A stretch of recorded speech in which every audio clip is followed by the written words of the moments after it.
Are you having a good day? Yeah. Right, so we are from Mind in Haringey, which is a mental health charity. My name is Melanie. I run the counselling service. This is Tanisha. Tanisha is a social work student. She has 1 more year to go on her degree. So, because the day is running late, we cannot do the full talk we were going to do about mental health. So what we're going to actually do is kind of centre it around social media, because that seems to be the main catalyst for young people experiencing mental health right now on one aspect. The other aspect is obviously home life, things going wrong, struggling at school, getting to know who you are as an individual as well can also impact on your mental health. So, Tanisha is going to lead this workshop. So, please be interactive, ask questions. Do not be scared to ask us to repeat things. If you don't understand something, ask a question. The person who asks a question is, they say, is stupid for, it could be stupid for like a second. The person who never asks a question is stupid for a lifetime, because you never get to know. So when you're fearful of asking a question, just ask it, because if generally you might ask that question and there might be 8 other people who wanted to ask what we're scared to ask. So you help out 8 other people when you ask that question. Does that make sense? Yeah. Right. So always ask. And we don't know everything either, so don't be fearful of anything, okay? Right. Tanisha. Hello. I'm not really good at presentations, but what I am good at doing is talking. So one of the first questions I'll ask is, what does mental health mean to you? So first of all, actually, can you put up your hands if you experience mental health? And mental health can be like low mood, anxiety, depression. So just, do you have mental health? Put up your hand if it's yes. No one? No one has mental health in this room? You're putting up your hands? You're putting up your hands? And everybody else has their hands down? Who has mental health? Who has dental health? Oh, okay. Exactly, that's my trick question. So what does mental health mean to you guys? No one?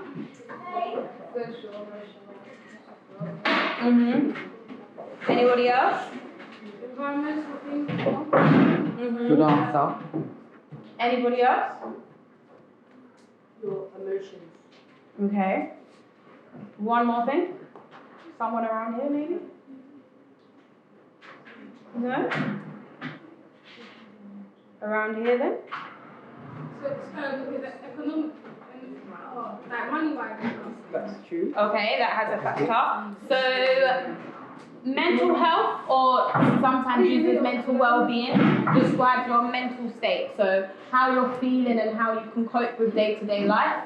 So, mental well-being is very dynamic, so it changes. Sometimes you might be happy. Sometimes, for example, on your monthlies, you might be very low or irritable. Yeah. Yeah. So it can change from moment to moment, day to day, month to month, and year to year. So it's to do with physical, environmental, as you said, economical, social, and psychological. If you have good mental well-being, you are able to feel relatively confident in yourself and have positive self-esteem, feel and express a range of emotions, build and maintain good relationships with others, feel engaged with the world around you, live and work productively, cope with the stresses of daily life, adapt and manage in times of change and uncertainty. So again, because we don't have time, I'll skip a little bit. But if you think about feeling confident in yourself and having positive self-esteem, how would you guys say social media can change that? Go on. If you like 5 pairs of trainers post it, and then someone else has like a better pair, then it make you feel low about something. Anything else? There's no right or wrong answer. Yeah, it's like people like making like negative comments. Anything else? If people are looking like a certain way, like you want to, like some people will be putting on Instagram like living a certain lifestyle, and a person will want to live that lifestyle, and that could also affect you like mentally. So you go to school and everybody has a new pair of Vapor Maxes. It's all over Instagram. You come in with your Air Forces, or your No brand training. your Primark plastics, and everybody's got this on, and everybody wants to take an Instagram picture, and they want you to come up in the picture, and they say, come in the picture. How do you feel? I would not feel that. Why? You got some good.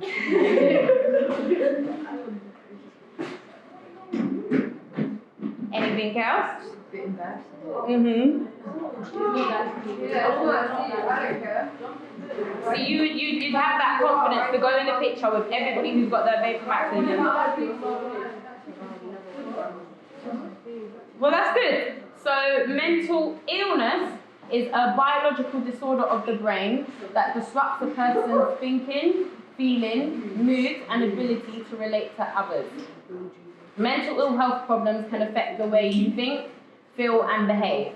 Mental health affects 1 in 4 people in Britain And one in 10 young person.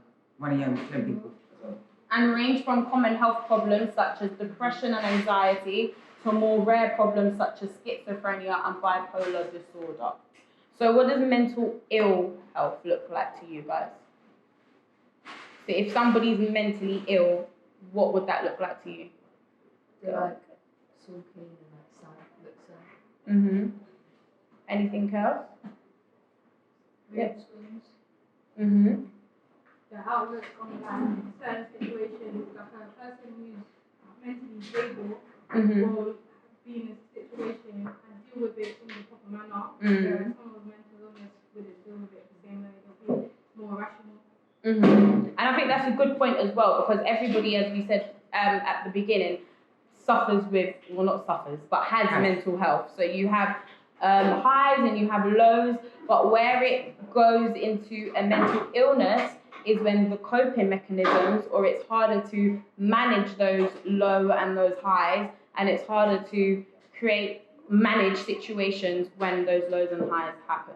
So for example, So you might have someone who has been recently bereaved, someone's died, whereas before they could manage anything. Now they've got this additional issue of dealing with the death of someone. So what seemed natural before to them to react to something, they can't do it. So people can, one of the things I understand about mental health is that it is a journey. People don't just wake up one day and have mental ill health. Like I could be standing here and you wouldn't know really if I had schizophrenia or if I was bipolar, would you? Would you be able to tell? Right? So this is one of the things that you also have to kind of understand, that mental health is one of those things that it's because of the light, it's invisible, but people will function with it from day to day. It's only something that we talked about, if you could notice when someone doesn't react to like an issue when a stable person would, someone's got a lot of mood swings, someone's very sad all the time.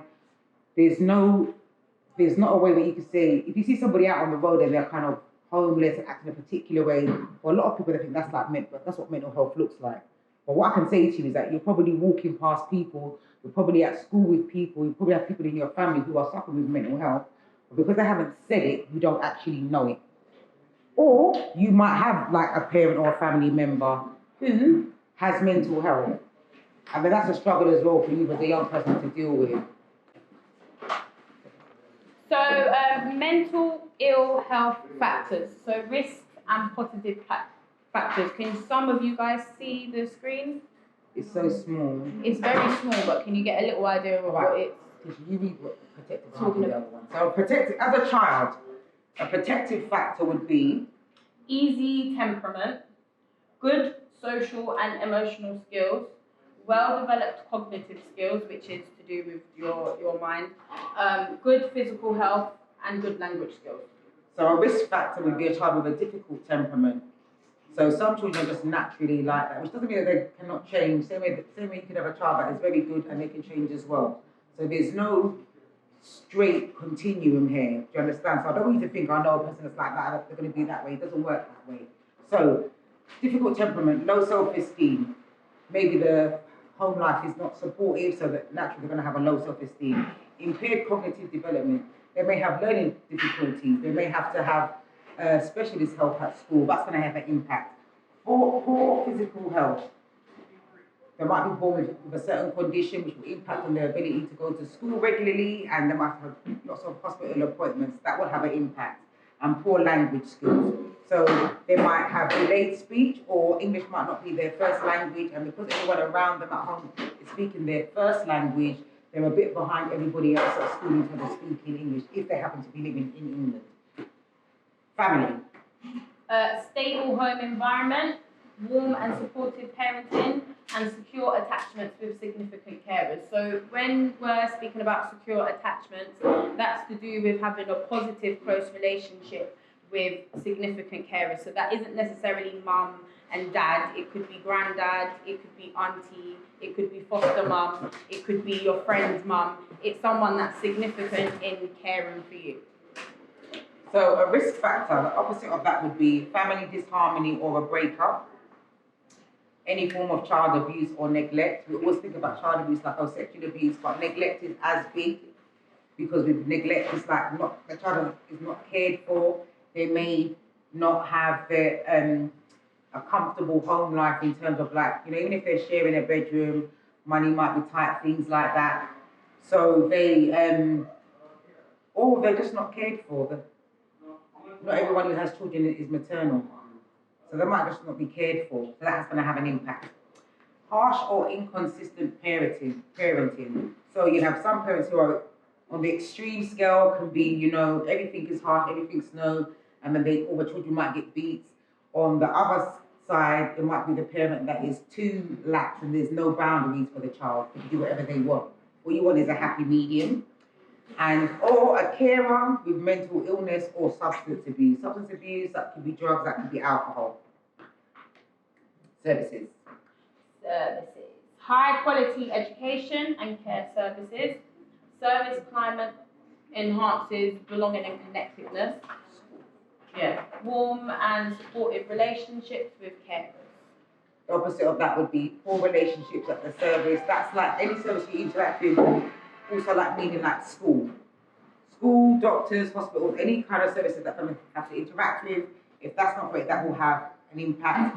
Limited experiences of social interaction with peers.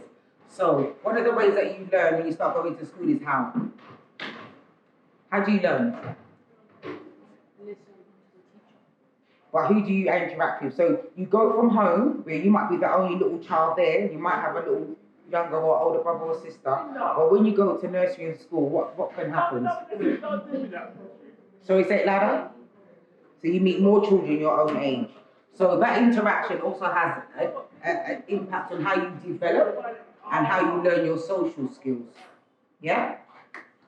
Life events. So a positive factor to mental health would be warm and supportive relationships with carers again, and secure attachments with significant carers. The opposite of that would be a lot of stressful life events at a young age, death of a family member, or an experience of trauma, any kind of trauma. Societal.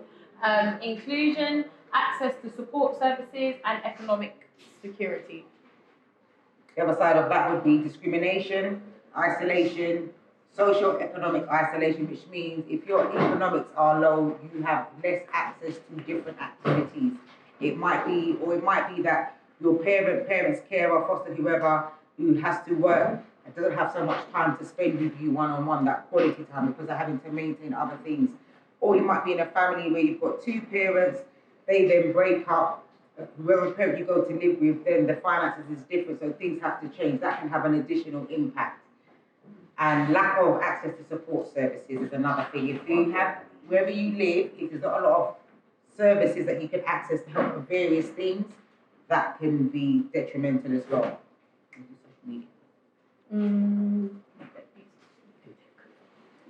So, who here has ever experienced anxiety? Pardon? Yeah. Who's experienced depression? Or even low-level depression? So if I ask, who's on social media? Who's got Instagram? Put your hands up. Who's got Instagram? You said you haven't got Instagram. Yeah, everyone who's got Instagram. Instagram? Who's got, what's the other one? Snapchat. Okay, let me ask this question. Who doesn't have Snapchat? I only got Instagram the other day. My daughter put it on for me, and I put my first picture of my cat when I was taking her to the vet, and I got like 11 likes. I thought I was good. I thought I was good to go. And I was happy. My children are laughing at me. But I'm like, that's what it's about to me. Okay, so let's say this bit is called like how many likes is enough? So you post a video or whatever on Snapchat. How many likes is enough? If I've got 1,563 followers. That's actually 500. Yeah. 500? Yeah. Would be enough likes. Yeah. 500. No. If you got 1,000. I get like, personally posted. Yeah. And I have to run that now. I have about Okay. If you posted something and you didn't get any likes, what would happen? Delete it. Heard this before. There is. Why would you delete it? You posted it because you like it for yourself. Yeah, but also obviously because you want other people to see it. Let's not lie. Yeah. But imagine so you would delete it. You would delete it. If it was so much better, you would put on there. Would you leave it there? Okay. What if you posted something and nobody liked it? What would happen? Would it make you feel some type of way about yourself? It would.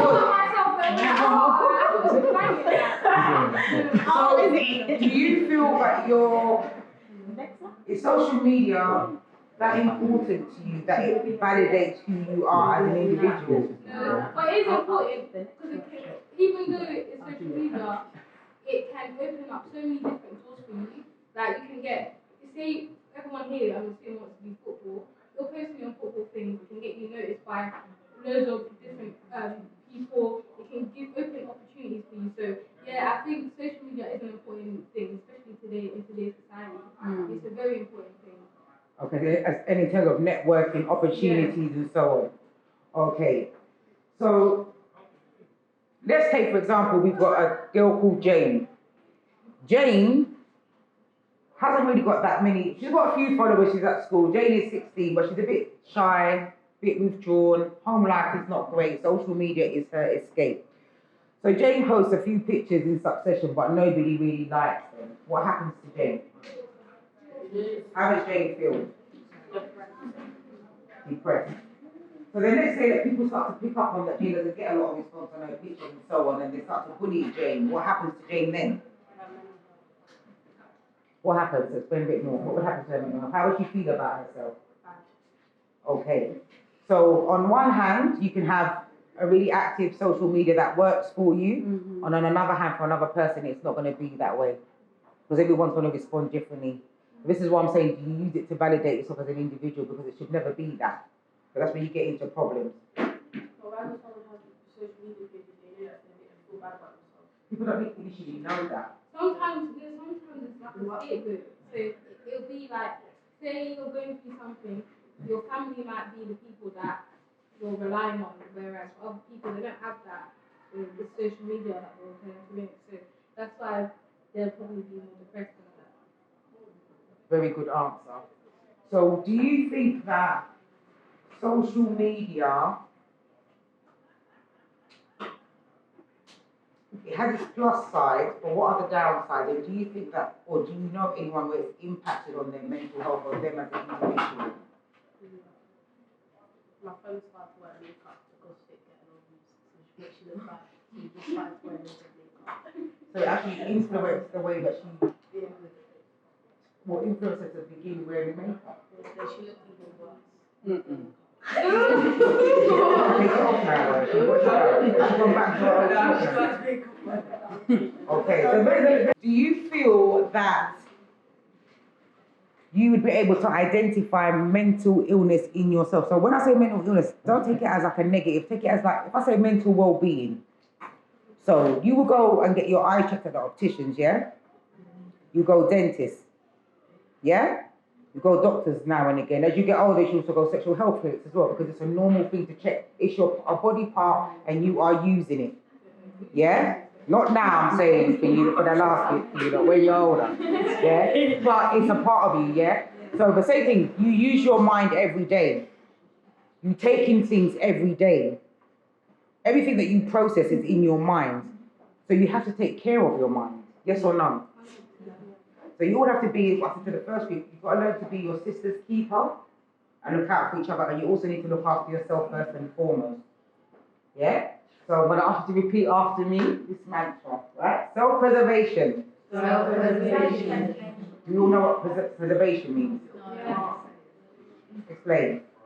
Yeah. Explain to everyone what preservation means. It's like keeping self-preservation or just preservation. Both. Okay. I know self-preservation. It's like looking after yourself, keeping yourself in check, like making sure you're living healthy, And preserving yourself. so you can last a long time, right? Yeah. Like jams Not just when and mama, what we call preserves, that's the old name. So see what I mean by preserving? Like if you've got a pair of, what's the trainers that, here my age now, what's the trainers that they don't like to crease? When I see them walking like that. Right, Yeah. so you want to preserve them so that they don't crease, right? So do you understand what that means now? Right, yes? Do you all understand what preservation means That's now? my next purchase. Huh? Valentino. She said she don't piece out Valentino. You're a real one. Okay, so self-preservation. Ladies, all after me. Self-preservation Self-preservation is the first call is the first school of nature. of nature. Self-preservation Self-preservation is the first call is the first school of nature. of nature. So you must always look after yourselves. Look after your mental health. Forge good relationships with people around you that you can trust. You might have like loads of friends, I would say like a bag of friends, but you only need one person that's really always going to have your back. And only one person that you know that you can actually talk to, because everyone doesn't need to know your business. So it might be just like one person that you know is going to have your back, or a cousin, an older cousin, an auntie. You might have a mum that's cool, but not cool on everything, but you might have an auntie that you can go to. Yeah? So when you got issues, sometimes your friends might know some stuff, but somebody with wisdom and experience will be better able to guide you. So I'm not discounting the advice that you would give each other, but it's going to be limited. Yeah? So you want to be able to be guided down the right path, and always ask questions as well. If you're not feeling good, a lot of are you all like 15 to 16? Yeah. 14. So in your school you should have counsellors and stuff like that. When you need someone to talk to, or a teacher that you can trust, or a teacher that you You're 14 Yeah, years old. Wait, she's ready. Yeah. Yeah, there's a few 13-year-olds, yeah. How old are you all? 16? 16. Who's done the GCSEs this year? Oh, well done, ladies. Did you like the results? Good? Well done. So, any questions? Do you have I know it was quick, but do you have a bit of understanding about mental health and how it can just kind of come up out of it? It takes time, it can just happen. Any questions? Did you learn something as quick as it was? Yeah. Yeah? Ladies, thank you very much. Have a great day. Thank you for listening.